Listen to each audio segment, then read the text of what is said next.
All right, everybody. Good afternoon. Hope you guys are doing well on this Wednesday. We are chugging our way through the bye week before the Super Bowl week, and we've got some Seattle Seahawks news here, or at the very least, Seattle Seahawks reports, things related to the Seattle Seahawks. I think you guys know what I'm talking about.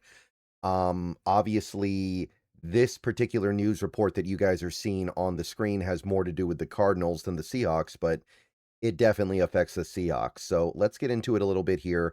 I made a video a couple days ago talking about the Klint Kubiak situation with the Seahawks, about how, as of I think it was like Monday afternoon, there had been no requests for a second interview with Klint Kubiak from the teams that interviewed him during our first bye week a couple of weeks ago.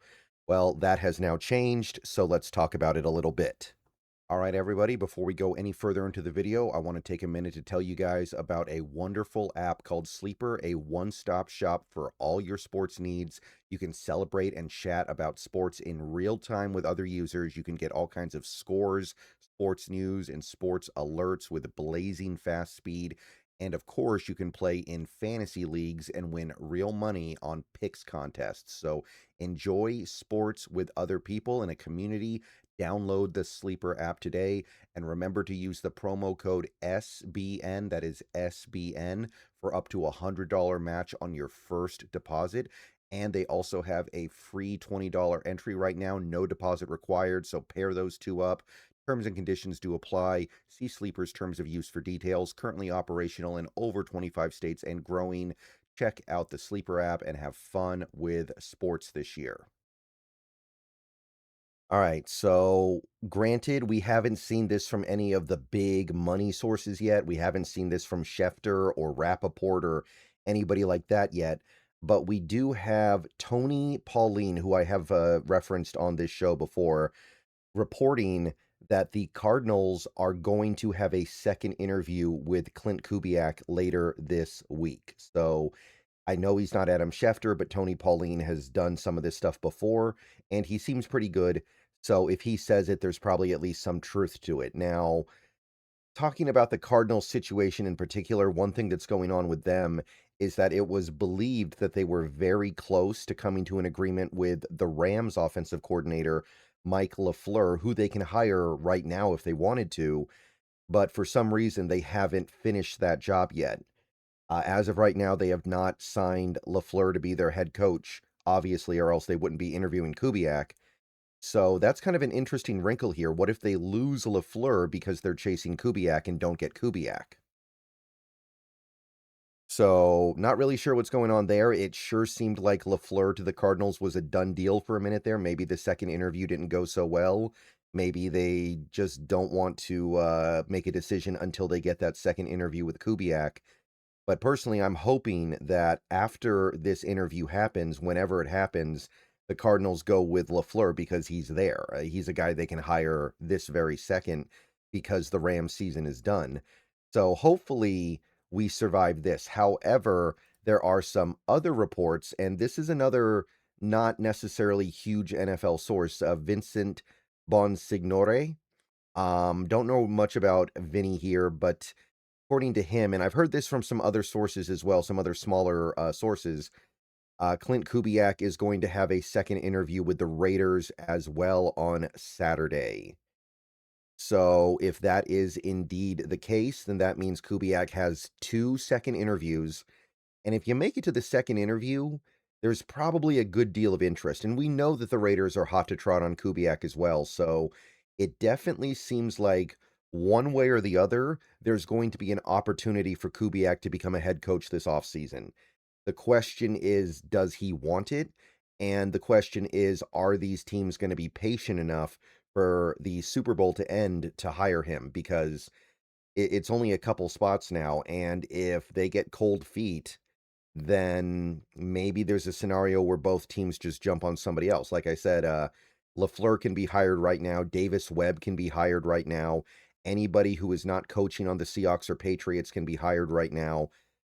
So maybe you do see these openings close up before Kubiak even hits the market.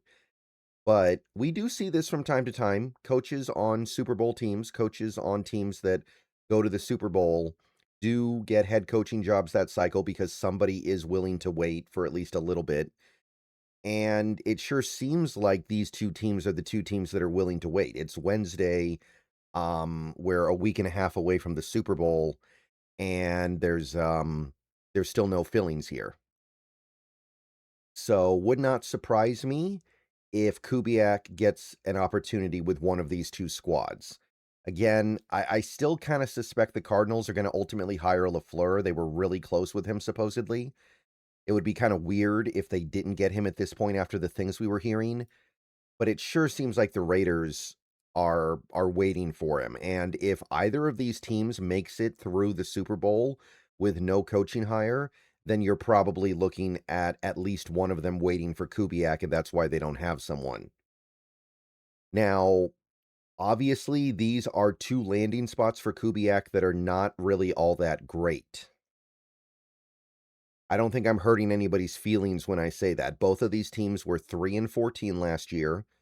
Both of these teams, they are picking very high in the draft, but only the Raiders, like, here's the thing, only the Raiders have the ability to get a quarterback of the future really this offseason with Mendoza. And of these two teams, the only one that has cap space is the Raiders. The Raiders are going to have like almost $100 million in cap space this offseason. The Cardinals right now have 30, and they're going to free some up by cutting players, but the thing is, if they cut players, they're going to be creating more holes they have to fill with that cap space and with their decent draft capital. It's not a tremendous amount of draft capital or anything like that. And okay, let's just look at the Cardinals for a second here. You've got bad ownership. You've got probably a pretty bad general manager. Probably. That's a little bit harder to determine right now. You've got 3 blue chippers on offense with Paris Johnson, Marvin Harrison, and Trey McBride. If you think Marvin Harrison is still a blue chipper, which I personally do. But then you've got no quarterback, but you're paying a quarterback. Tyler is due $52 million next year against the cap, and he's due 55 if you cut him.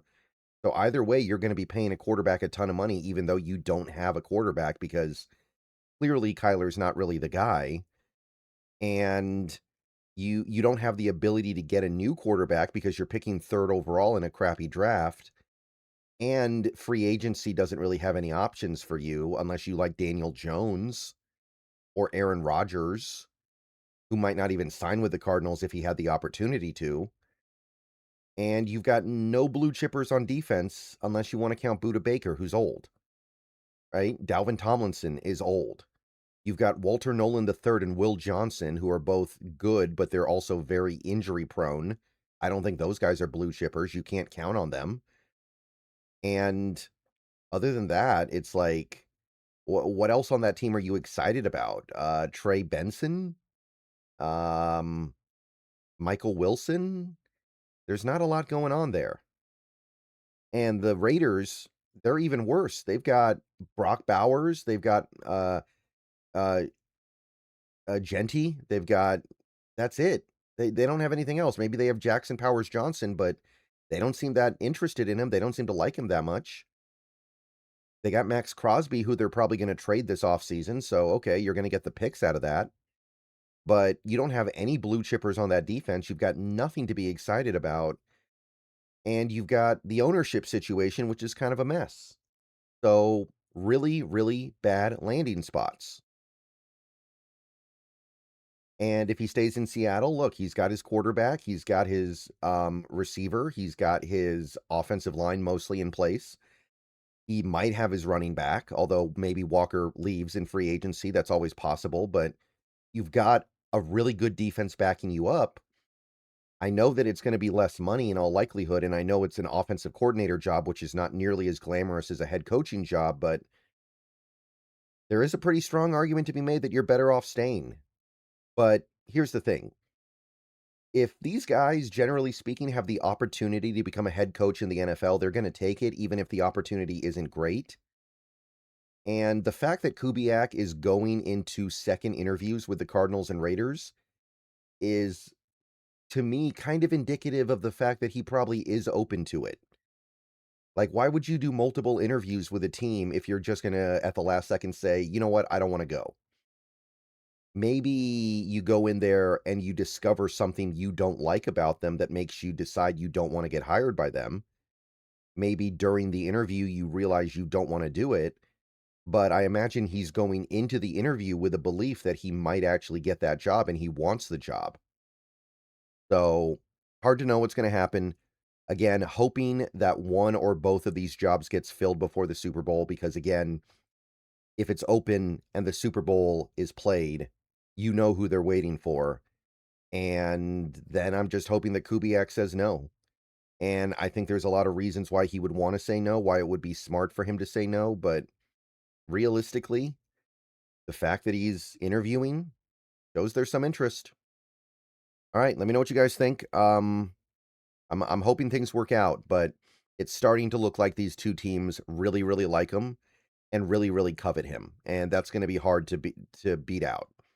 Alright, go Hawks, see you guys later. Maybe another video later. We'll see, but, that's the latest.